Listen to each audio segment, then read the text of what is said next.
Hey guys, thanks for watching this video. Here it is, the coveted top 10 programming languages to learn in 2017. Just a little bit of background behind myself. I've been a software developer for about seven or 8 years now. So I've been doing enterprise development for quite some time.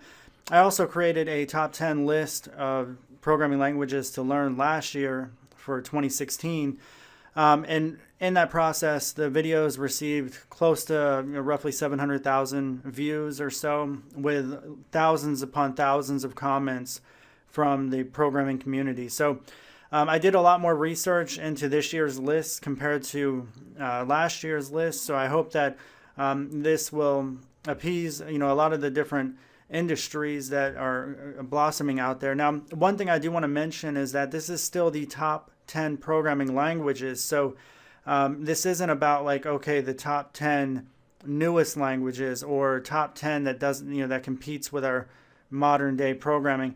This is about what are the top 10 languages to learn this year. And that is for jobs, for money, for building new things. So, we could always have this topic all day, we could argue about this all day long, but let me just get into the list now. Number 1 or number 10, I'm starting from the back to the front. We're going to go with Haskell. So I said if you're going to go functional, you might as well go with Haskell. Haskell is a purely functional language. Everything is built with functions. Functions call other functions. Functions are, everything is immutable. So immutable makes functions reliable, and you never have any sort of shared state and things like that. So a lot of things that end up biting you with a shared state system for multi-threading. And if you create a proper Haskell program, you're going to have blazingly quick application. You're going to be able to crunch a lot of numbers. So Haskell's been around for a very long time. An honorable mention would go to Scala, F#, and Clojure. You could probably add maybe Elixir and a couple of other ones as well. But if you were going to pick a functional language to add to this list, I really think that Haskell fits the bill because it is purely functional and is going to teach you proper functional fundamentals, if compared to some of those other languages that I mentioned that are not entirely purely functional. Number 9 on the list is assembler language, or ASM for short. So we're seeing ASM return to the browser. We're seeing a lot of people go back to assembly. Assembly is the lowest of all programming languages out there for your computer. Lower level means that it's closer to the hardware. You're going to be able to tweak things on the computer that higher level languages will just not let you have access to. It also means that you're going to spend a lot of time writing ones and zeros and pointers, and it's going to be a very, very complex process of being able to build complicated machinery and programming languages that may arise out of the assembler language. However, if you are going to push the envelope of what's possible with programming, assembler is going to be the go-to language to do that. So we're going to continue to see some of the smartest individuals writing assembler code out there. Number 8, we have Go, which is the Go programming language, or also known as Golang. Ken Thompson, one of the founders or the creator of the B programming language back in the late 60s or early 70s, I'm not sure what date that is. He helped design the Go programming language. Ultimately, it arose out of Google's project. And Google, when it was first getting started, actually used Python for its stack. So the first Google search engine was using Python. Eventually, they ended up having to do a lot of data crunching with a faster static type language, which gave rise to like C and C++, at least at Google's operations, to be able to parse through their massive amounts of data. Because Google wanted a better way of getting developers on the same page and writing code that each could understand much easier, but also be extremely powerful and be built with concurrency in mind. Go was created for that reason, and Python is Python and C++. I mean, some of that old Google code is being replaced with the Go programming language code.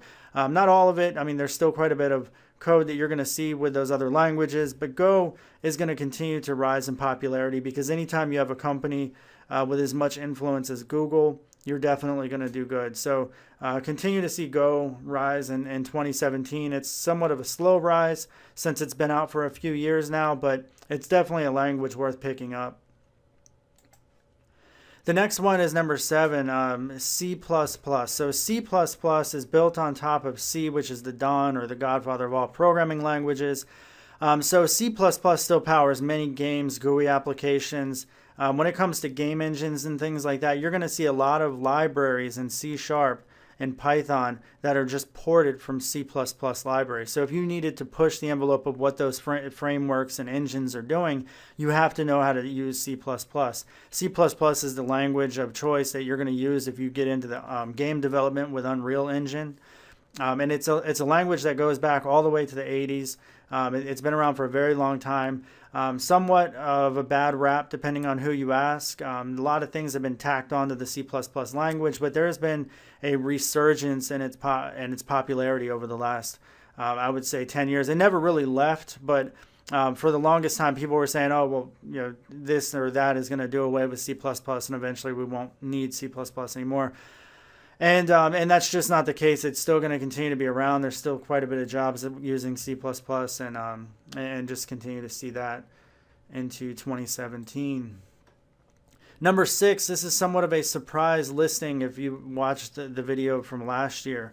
TypeScript is being mentioned, not even in the top 10, but also at number 6. So that gives it a lot of credence compared to, you're probably like, well, TypeScript, I mean, TypeScript is bringing type safety to JavaScript. JavaScript is the language for the browser.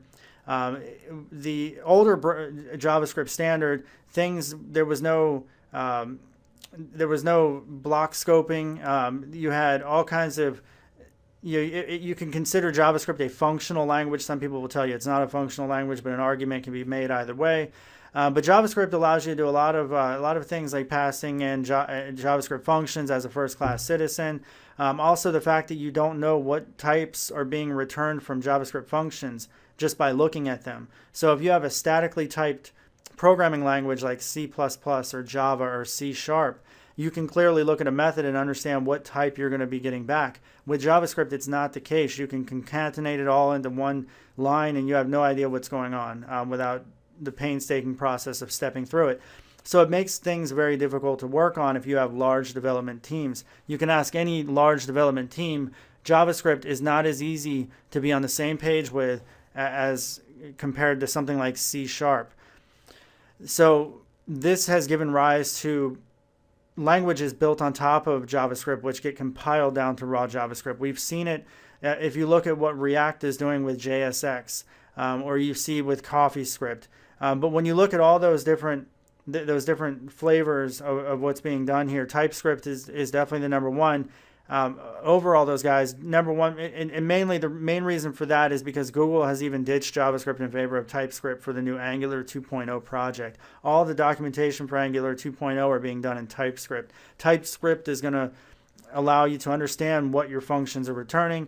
Another thing too is it was actually designed by Anders Hellsberg, who's the creator of the the C# programming language, and he's an extremely smart, definitely a genius when it comes to language design. C# is a fantastic language, and TypeScript is built in the same flavor, so it makes JavaScript quite a bit better to deal with. And I think that we're going to see it emerge as the top JavaScript preprocessor. Number 5 is Swift. Apple is doing away with their Objective-C. So whenever you thought of Apple, you've always thought of Objective-C, and some people will still tell you that you think of an Objective-C. But Objective-C isn't going to make the top 10 in this list. It's going to be replaced instead by Swift. And instead of Swift being further down the list like it was last year, Swift is going to move up. It's going to be one of the most popular languages on the TOB index. It's going to continue to rise as more and more Apple developers switch over to the Swift language. There's a lot of legacy code out there that's all written in Objective-C, but eventually we're going to see much more Swift out there, and that's going to be all these Apple developers know. So I would think that we're still going to get a lot of growth here in the next few years for Swift. Number 4 is Python. It's going to take one step down, as we're going to see of these compared to these other languages, but Python is a great first language. It's been rising in popularity for the last 10 years. It's been a popular language for the past 30 years. Since Google's used it for the longest time and it powers YouTube, and there's so many other things that you can do with Python, I could talk about it all day long. In fact, Python is now the #1 most taught programming language of all IT schools in the entire United States. And we're talking about some of the greatest schools like MIT and Stanford and Carnegie Mellon and all these other great schools. They're teaching Python because Python is open source. It's easy to pick up as a first language. It doesn't burn people out with its static type checking and stuff like that. So Python is a dynamically interpreted duck type language, and you'll have to read up more on that. I have plenty of videos, by the way, on that if you're interested. But Python is a great language to learn if you want to get into robotics or bioinformatics or just mathematical computations. If you want to get into some basic gaming, and definitely web development with Django. Django powers sites like Instagram and Pinterest and Reddit.com, and not to mention YouTube again. So Python is going to be a continuous, it's going to continue to grow. And it being #4 on this list, and I believe #3 on the list last year, Python is an absolutely fantastic language, and it definitely should be learned, even by experienced programmers. #3 is Java, not to be confused with JavaScript. This is a powerful static type language, and it's ruled the job market for decades now. So if you look at, okay, I want to get a job, and how do I get into a corporate, at least corporate enterprise development, Java has ruled that market for quite some time.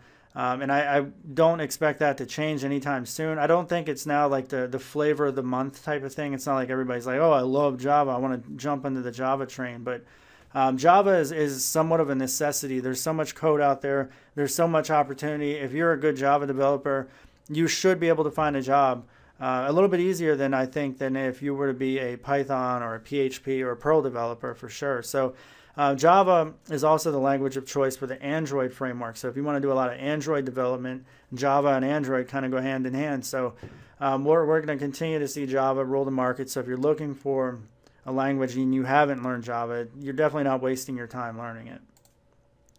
#2 is JavaScript. This was the #1 language last year on the list. So this one, this is the only agreed upon language of the web browser. For so long, we've heard of languages like ASM.js, so we're going to hear about how Dart.js is going to be the new language of the browser. But the thing is JavaScript keeps getting better. The newest JavaScript 6.0 standards, also known as ECMAScript 2015, has a lot of things like lexical scoping, and it has like using the let variables. It has promises, module importing. There's going to be a lot of stuff that JavaScript is bringing to the table, and JavaScript 7 is going to promise to bring even more stuff. So as the JavaScript language matures, we're seeing some of its voids being filled with its newer releases. So we're seeing languages like TypeScript pop up to try to fill some of the void that JavaScript brings. But the fact of the matter is JavaScript is going to be, it's not going anywhere. It's if you want to be a web developer, you have to know JavaScript. You absolutely have to know it. You're going to see TypeScript probably a rise in popularity because of the shortcomings of some of the things that JavaScript does, especially dating back a few years ago. But watch, those deficiencies shore up, and JavaScript continue to be a popular language for web development. The only thing that JavaScript isn't really going to do, because it would change the way JavaScript works and operates, is that it's never going to be a type-safe language. So with TypeScript, that's why it brings this type safety to JavaScript, and that's why I really think that TypeScript is not going to be really replaced by JavaScript. I think that they're going to both be pretty important hand in hand. The final and #1 on this list is the C# language. Now, to all you non-Microsoft developers out there, you're probably going to be like, oh, Microsoft fanboy, blah, blah, blah. But if you guys know me and you know my videos, I've been harping on Python and Django since I started development. I love Python. I love Django. I've gotten into Go. I've done some Rust tutorials. I've done all kinds of stuff. But you have to give the nod to C# this year because of some of the things that the new CEO, Satya Nadella, at Microsoft has done. He's open sourced the C# language itself. He's open sourced the proprietary Visual Studio integrated development environment for writing code. We're seeing the the Azure cloud environment start to take more and more business. Like many Fortune 500s and Fortune 100s are now putting their application stacks on the Microsoft cloud. Microsoft recently bought LinkedIn. They bought Xamarin, which Xamarin is a billion-dollar platform that is used to be able to write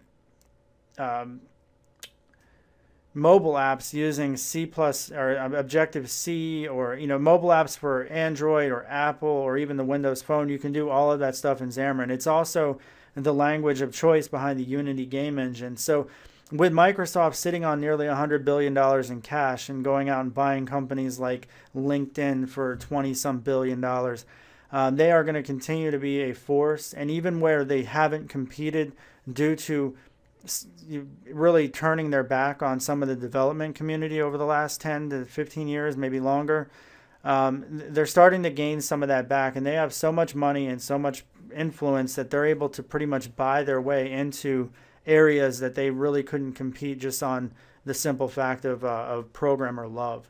So C# will make the number one on this list. All I would say the top 5 of these languages, I mean, you cannot go wrong with any one of them.